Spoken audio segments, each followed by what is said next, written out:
क्या आपने कभी इस बात की गहराई को समझा है कि जब एक पिता अपनी कलेजे के टुकड़े अपनी लाडली बेटी को विदा करता है, तो उसके भीतर क्या बीतती है?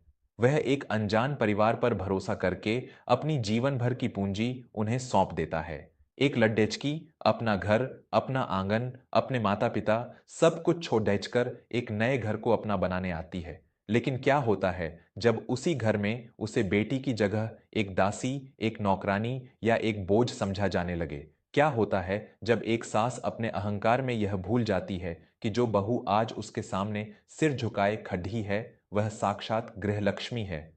शिव पुराण और कर्मों का विधान चीख चीख कर कहता है कि जिस घर में एक बेकसूर स्त्री के आंसू गिरते हैं, वहां साक्षात महादेव का त्रिशूल कर्मों का ऐसा प्रहार करता है जिसकी पीड़ा से आसमान भी कांप उठता है।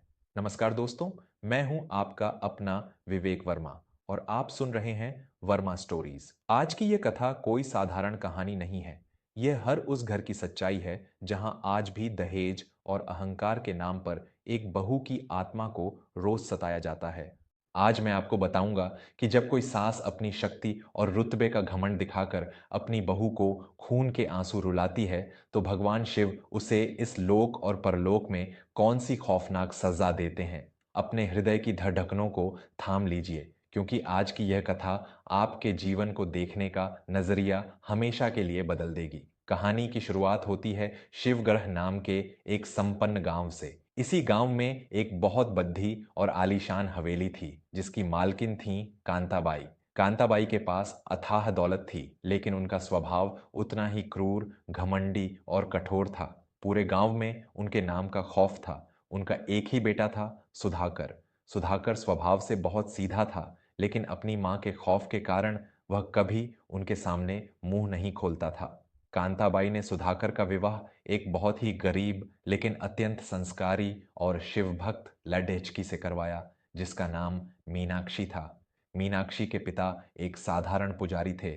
कांताबाई ने यह विवाह इसलिए किया था ताकि गरीब घर की लड्ढेचकी उनकी हवेली में जीवन भर दबकर रहे और एक मुफ्त की नौकरानी बनकर उनके इशारों पर नाचे। मीनाक्षी जब हवेली में आई तो उसने सोचा था कि वह कांताबाई को अपनी मां का दर्जा देगी, लेकिन हवेली के दरवाजे पर कदम रखते ही कांताबाई ने जो शब्द कहे, उन्होंने मीनाक्षी के सारे सपने तोड़ डेच दिए।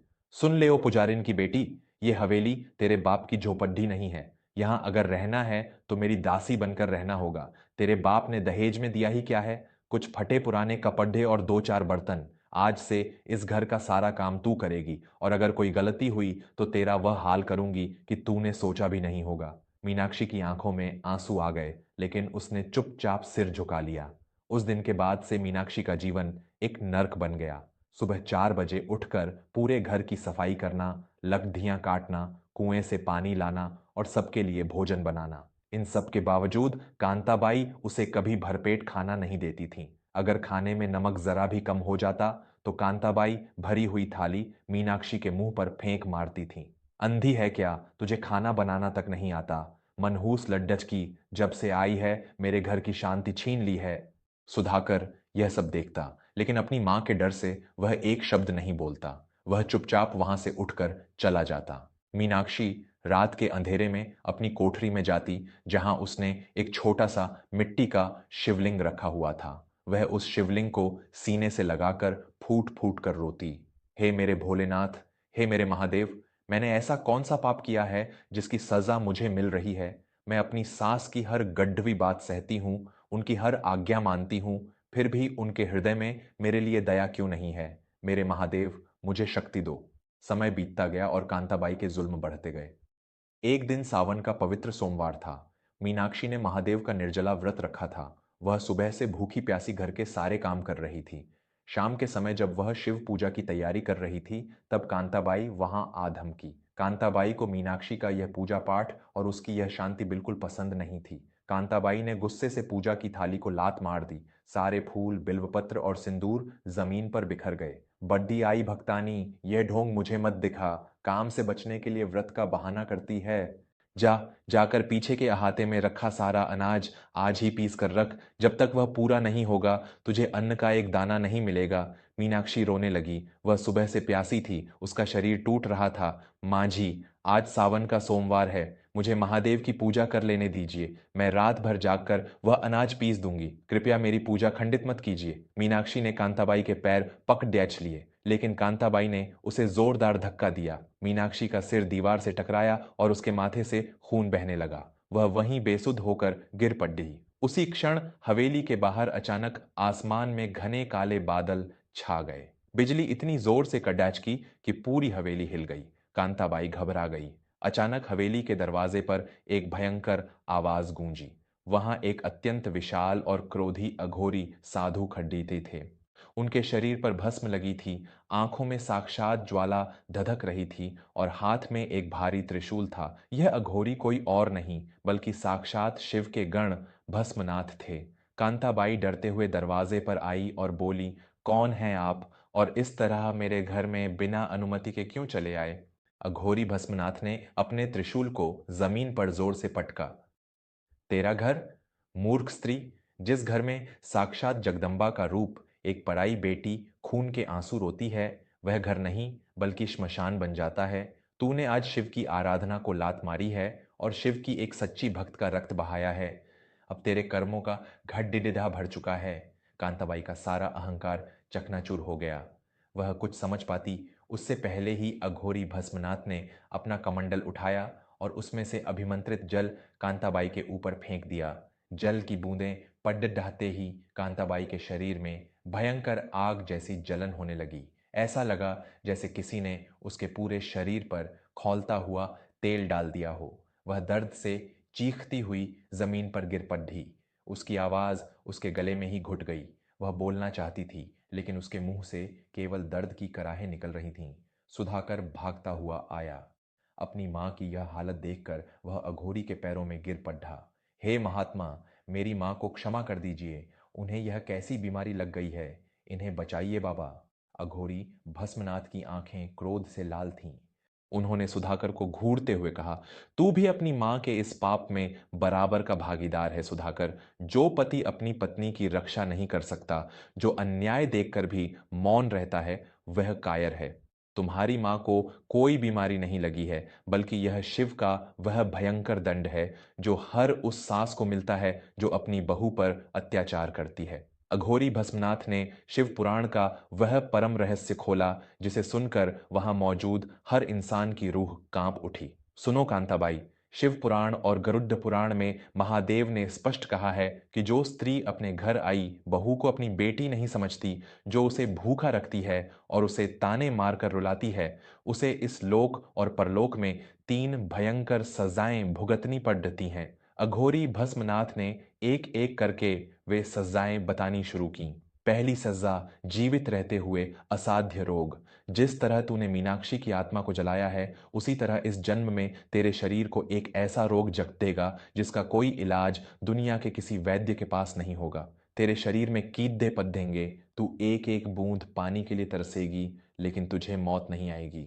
तू अपने ही अहंकार की आग में तिल तिल कर जलेगी। कांताबाई दर्द से तड़प रही थी। उसकी आंखों से पश्चाताप के आंसू बह रहे थे, लेकिन अब बहुत देर हो चुकी थी। दूसरी सजा, रौरव और अंधतामिस्र नरक की आग।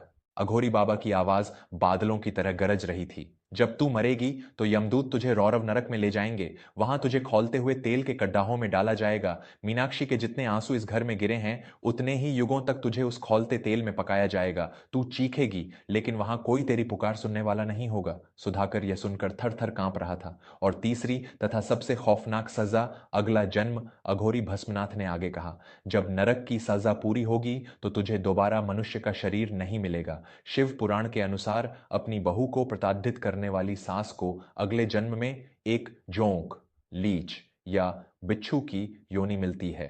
वह अंधेरी खाइयों में रेंगती है और अपने ही जहर की गर्मी से जीवन भर तड्डेचपती है। उसे कभी किसी का प्रेम या सम्मान नहीं मिलता। यही तेरे कर्मों का अटल विधान है। कांताबाई ने रेंगते हुए अघोरी के पैर पकड़ डियाच लिए और रोते हुए क्षमा मांगने लगी। तभी मीनाक्षी, जिसके सिर से खून बह रहा था, होश में आई। वह कांपते हुए कदमों से बाहर आई और उसने देखा कि उसकी सांस तड्यास्प रही है।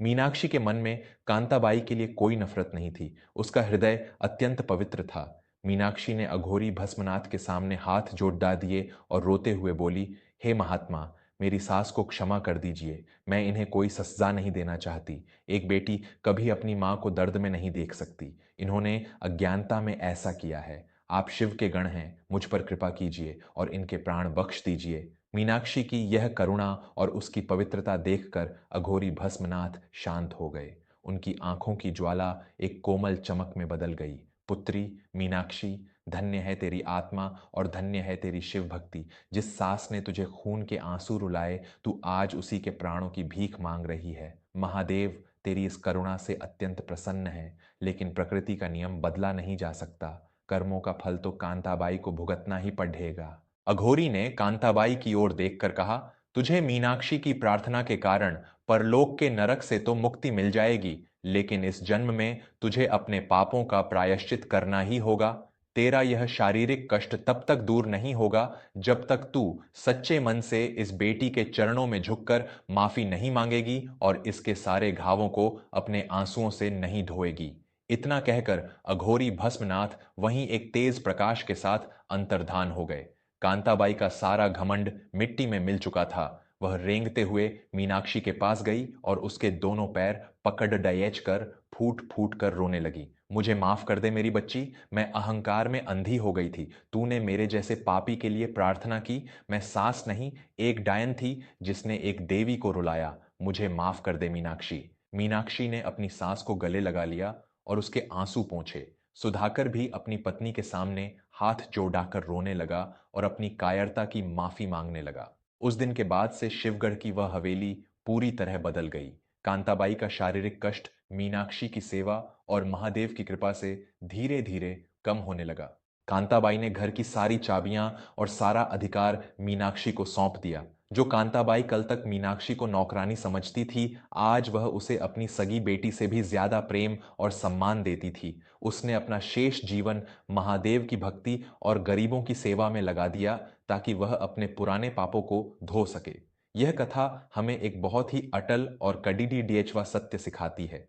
जब कोई स्त्री अपने माता पिता का घर छोड़ डचकर आपके घर आती है, तो वह बेसहारा नहीं होती। उसके साथ उसके माता पिता की दुआएं और साक्षात महादेव का पहरा होता है। किसी भी कमजोर या पराई बेटी को सताना इस ब्रह्मांड का सबसे बड़ा पाप है। आप धन, रुतबा और अहंकार से दुनिया को तो डरा सकते हैं, लेकिन जब महादेव का त्रिशूल कर्मों का हिसाब करता है, तो अच्छे अच्छों का घमंड खाक में मिल जाता है। इसलिए अपनी बहू को बेटी समझिए, उसे वह प्रेम और सम्मान दीजिए जिसकी वह हकदार है, क्योंकि जो सम्मान आप किसी और की बेटी को देंगे, वही सम्मान लौटकर आपके घर की सुख शांति बनेगा। ऐसे ही जीवन को बदल देने वाले सनातन धर्म के गूढ़ रहस्यों और सच्ची कहानियों के लिए वर्मा स्टोरीज के साथ हमेशा जुड़े रहें।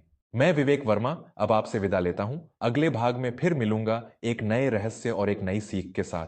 तब तक के लिए अहंकार को त्यागिए, महादेव का स्मरण करते रहिए और अपनों का ख्याल रखिए। नमस्कार।